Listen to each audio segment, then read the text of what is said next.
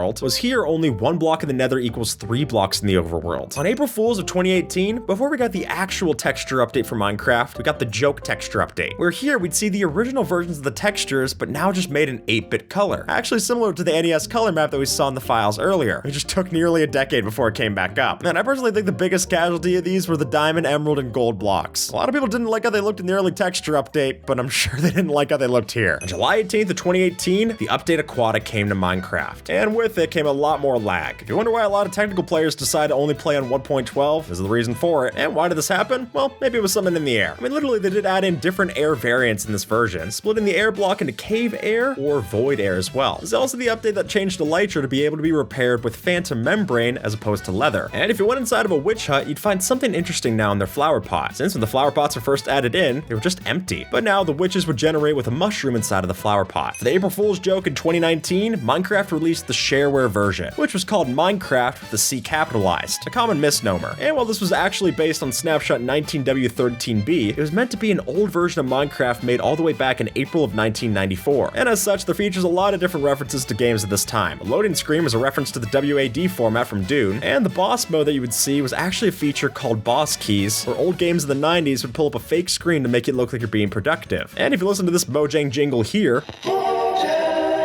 that was a reference to the Sega jingle that you'd hear when booting up their consoles. And if you click the give feedback button, it would show a message to player telling us to send a postcard, as well as the address to the Mojang Studios office. On April 23rd of 2019, Minecraft got a whole new look. This is the texture update, which originally 1.14 had planned to be the update Aquatic, but when that was merged with the technically updated release, they made the update Aquatic 1.13, and then this one, 1.14, the Village and Pillage update. And while a big number of players did miss the original textures from the older versions that they were used to, Mojang did decide to leave some of the most popular ones untouched. Like the creeper texture, unchanged, except its file size was. Which, considering creepers were originally supposed to blend in with the alpha texture for leaves, it does make not updating them stand out a lot more. I mean, come on, this has been printed on hundreds of things of merch. It'd be pretty tough to go and change it now to this kind of leaf texture. And perhaps the most unused textures from this texture update were for our different valuable blocks, with diamond, emerald, and gold blocks going through plenty of different variations before we got the ones that we see in the game today. And this update also brought in the villager trading reworks, which was supposed to take the villagers and make them less exploitable, and ultimately just ended up making them even more exploitable. It's hard to outsmart the technical community, so instead, Mojang threw them a huge bone in 1.15. At the end of 2019, we got another update for the Buzzy Bees update, which, while it didn't add in a lot, adding in honey blocks completely redesigned redstone. But originally, we were supposed to get more in this update, considering there were 2 unused textures found in the game's code, those for a wax block and crystallized honey. But ultimately, we'd never find out what those were actually meant to be used for, since they were removed in 19W42A. I guess we'll have to wait for the even buzzier bees update to find out what that's for. The first update of 2020 was the April Fool's Infinity update, which Mojang made as a joke to be the ultimate content update, as you could take any written book and throw it into a portal to create a whole new custom dimension. And while this was originally a gag, it did hint at the custom dimensions and custom world generation that we'd see come back in the snapshots for 1.16. And technically, if you wanted to, you could play between this snapshot and snapshot 20W13B if you wanted to. Both use the same protocol version, so it is possible to crossplay, just with a lot of unexpected issues. And some issues feel a lot more intentional in this update too, considering that certain biomes that you could find can crash the game, like those you find in America, Missing No, and Salmon. Oh, and this is finally the update where Mojang added in the footprints that people have been asking for so much, just as an item that you'd find in a chest instead. On May 26th of 2020, we got our next Minecraft spin-off, Minecraft Dungeons, an RPG developed by Mojang Studios in collaboration with Double 11, a studio that's worked on games like Limbo, Lego Star Wars, even Red Dead Redemption. And in this game, what you'll find is that there's some passive mobs from Java that made their way over to being neutral or hostile in dungeons, like the squid and the glow squid, for instance. There's also a whole bunch of original mobs just in this version too. The Mountaineer Illager, the Redstone Golem, and the Wisp, which was the original idea for the LA before it became the LA. 1.16's Nether update, which, starting with this 1.16 update, Java and Bedrock finally had unified update numbers, which is good considering that 1.15 on Java was 1.14 for Bedrock. It was just confusing to talk about. And one thing that goes underappreciated for 1.16 is that this fixes the most bugs that were existent prior to its development out of any of the release versions, even beating out 1.8. And also a credit to this version's development was that from the first to the last snapshot, no week was missed. On March 5th of 2021, Minecraft Dungeons came to the real world, since now we had a physical pop-up for our arcades. And while you can't play the full game at these kiosks, what you did have the option to get were different cards that you could use as a collectible. And if you want to buy one of these, it'll cost you about 16 grand. Believe me, I've done my research, it's out of my budget.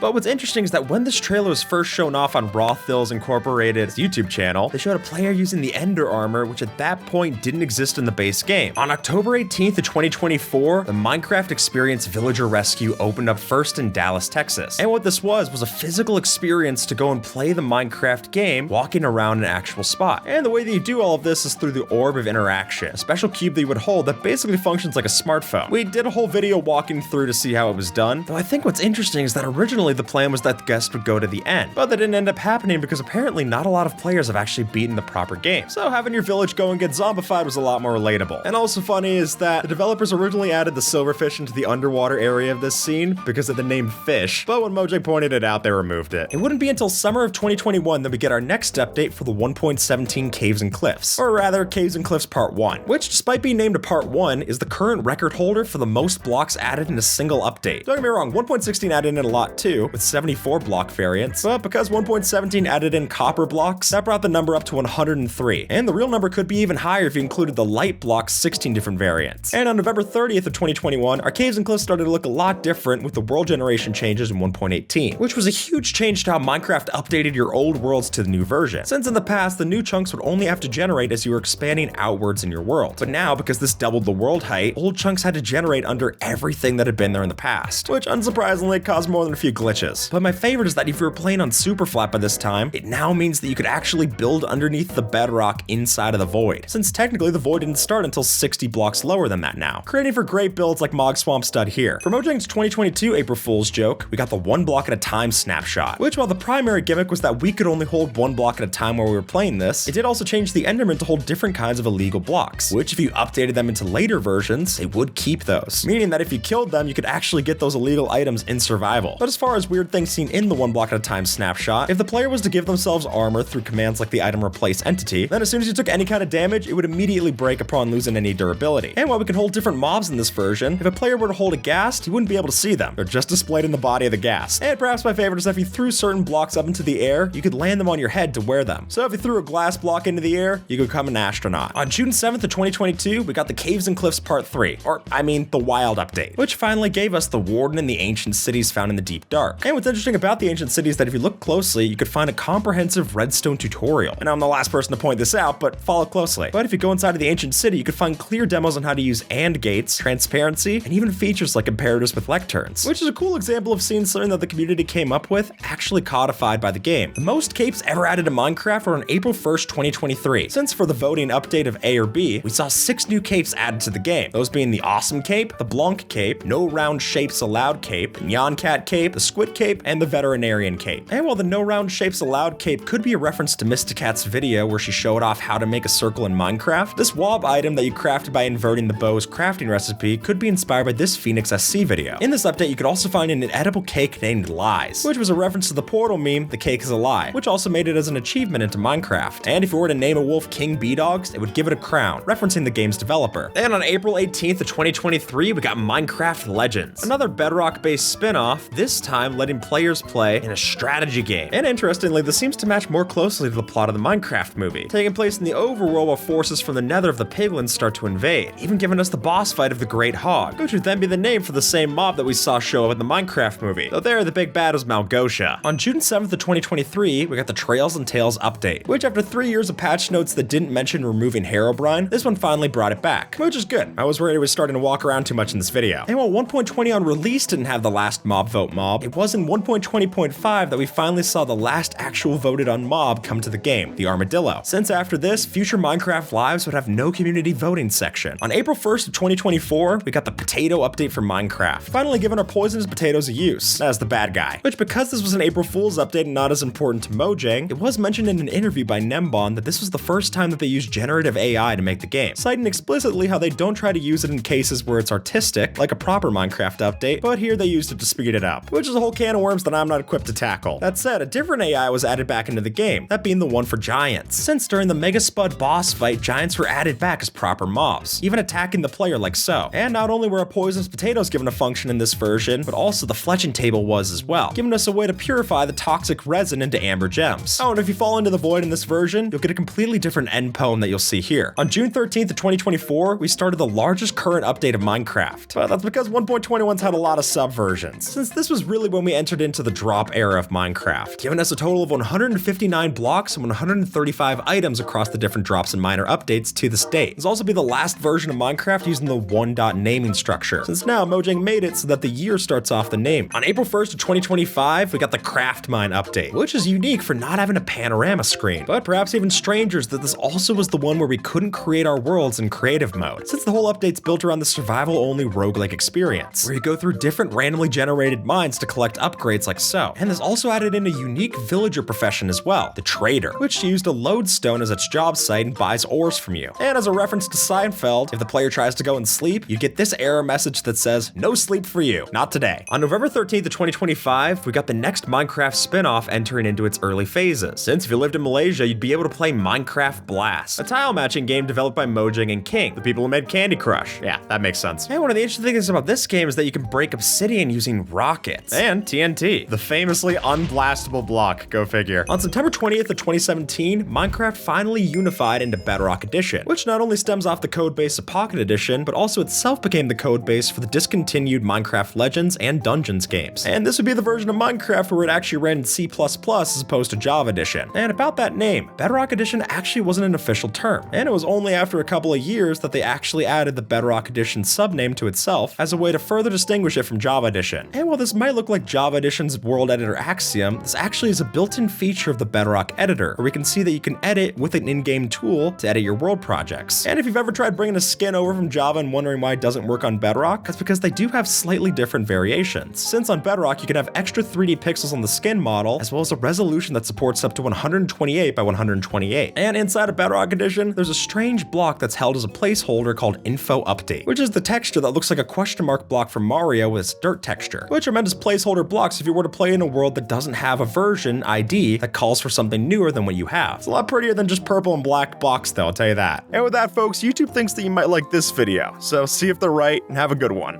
all right?